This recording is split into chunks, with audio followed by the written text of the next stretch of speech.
స్నేహితులారా, ఈ సమయాన్ని బట్టి దేవునికి వందనాలు తెలియజేస్తూ ఉన్నాను.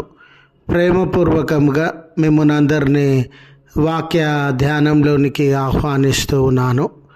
యేసు ప్రభుల వారు దావీదు వంశంలోనే ఎందుకు జన్మించారు అనే ఆలోచనను మీతో కూడా పంచుకోవడానికి ఇష్టపడుతూ ఉన్నాను. కనుక దేవుని యొక్క వాక్యమును ముగింపు వరకు ఆలకించాలని మీ కుటుంబ సభ్యులతోనూ తోటి విశ్వాసులతోనూ ఈ వీడియో షేర్ చేసుకోవాలని మీ ప్రార్థన మనవులు ఎట్టివైనను కామెంట్స్ రూపంలో కానీ ఫోన్ కాల్ ద్వారా కానీ తెలియజేయండి. నమ్మకంగా మీ కొరకు ప్రార్థిస్తాము. ఈ వీడియో మీ ఆధ్యాత్మిక జీవితములకు ఉపయోగకరంగా ఉంది అని మీకు అనిపిస్తే దయచేసి ఈ ఛానల్ను సబ్స్క్రైబ్ చేసుకునవలసినదిగా మనవి చేస్తూ ఉన్నాను. లేఖనము లూకాసు వార్త 2వ అధ్యాయము 11వ వచనము. దావీదు పట్టణమందు నేడు రక్షకుడు మీ కొరకు పుట్టి ఉన్నాడు. స్నేహితులారా, దావీదు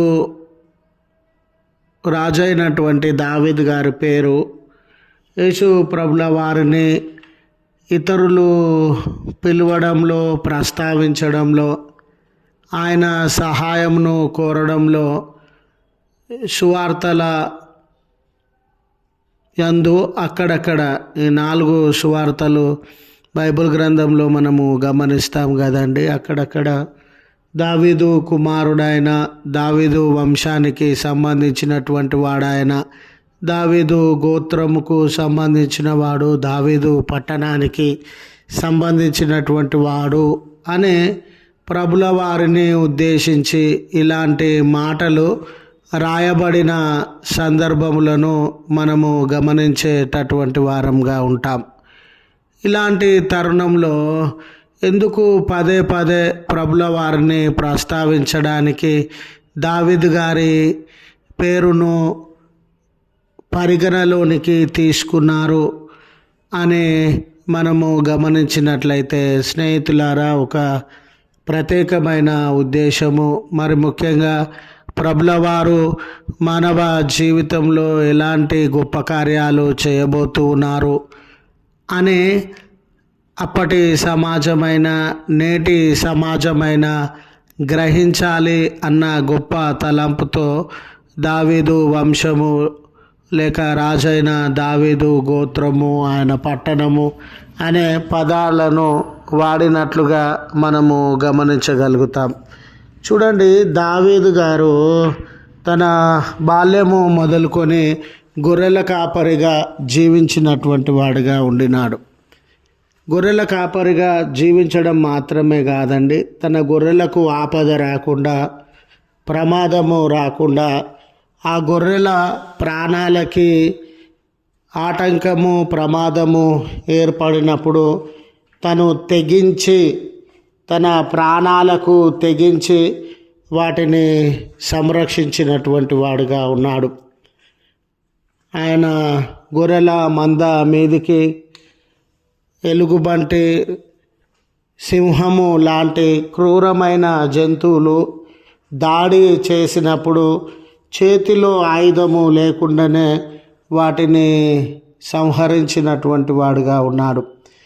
మరి ఈ గొర్రెలే కదా, ఈ గొర్రెలు 1-2 గొర్రెలు వేటాడడం అయితే ఈ పులి లేక సింహం వచ్చి 2 గొర్రెల్ని తీసుకొని వెళ్తుందేమో, ఎలుగుబంటి వచ్చి 2 గొర్రెల్ని తీసుకొని వెళ్తుందేమో, ఈ 2 గొర్రెలు నష్టపోయినంత మాత్రాన మా కుటుంబానికి ఏం నష్టము అని దావీదు గారు అనుకోలేదు. తన ప్రాణాలకు తెగించి ఆ గొర్రెలు సింహాన్ని బట్టి, ఎలుగుబంటిని బట్టి భయాందోళనలకు లోను కాకుండా, ప్రాణాలకి ఆటంకం కలగకుండా తన ప్రాణాలను తెగించి ఆ కాపరత్వపు బాధ్యతను నిర్వర్తించినటువంటి వాడిగా ఉన్నాడు. ప్రభుల వారు కూడా నిజమైనటువంటి కాపరిగా తన విశ్వాసుల యొక్క రక్షణ కొరకు, వారిలో ప్రమాదపు ముప్పులను దూరపరచుట కొరకు తన ప్రాణాలను సమర్పించినటువంటి వాడుగా ఉండినాడు. రెండవ విషయాన్ని గమనించినప్పుడు, స్నేహితులారా, దావీదు గారితో దేవుడు నీ సంతానం నుండి వచ్చే రాజు నిత్య రాజ్యాన్ని స్థాపిస్తారు అనే వాగ్దానాన్ని చేసి ఉన్నారు. దావీదు ఇశ్రాయేలు జనాంగానికి సంబంధించి వారికంటే మునుపు ఇశ్రాయేలు రాజ్యానికి ఒక రూపం అంటూ లేదండి. సెటిల్డ్ ఆర్మీ కానీ, సెటిల్డ్ ఎకనామిక్ సిస్టమ్ కానీ, సెటిల్డ్ సోషల్ సిస్టమ్ కానీ, సెటిల్డ్ రిలీజియన్ సిస్టమ్ కానీ లేకుండా అస్తవ్యస్తంగా గందరగోళంగా ఇశ్రాయేలు జనాంగము పరిస్థితులు ఉండినాయి. అలాంటి సందర్భంలో ఒక స్థిరమైనటువంటి రాజ్యాన్ని వారు స్థాపించినారు. ఎలాగున దావీదు గారు స్థిరమైన రాజ్యము, గందరగోళము లేనటువంటిది, అస్తవ్యస్తతలు లేనటువంటిది ఒక మంచి రాజ్యాన్ని వారు స్థాపించినారో, అలాగుననే ప్రభుల వారు నిత్య రాజ్యాన్ని స్థాపిస్తారు. భూ సంబంధమైన స్థిరమైన రాజ్యాన్ని స్థాపించడం దావీదు గారి వల్లనే సాధ్యమైంది. అయితే నిత్య రాజ్యము స్థాపించడం కూడా ప్రభుల వారి వల్లనే సాధ్యమవుతుంది అనే ఆలోచనతో ఆయన గోత్రము, ఆయన వంశము దావీదు పట్టణమందు ప్రభు జన్మించినారు అనే విషయాన్ని పదే పదే గుర్తు చేయడాన్ని మనము గమనించగలుగుతాం. అలాగుననే ప్రజలందరూ దావీదు కాలంలో సంక్షేమాన్ని అనుభవించినటువంటి వారుగా ఉండినారు.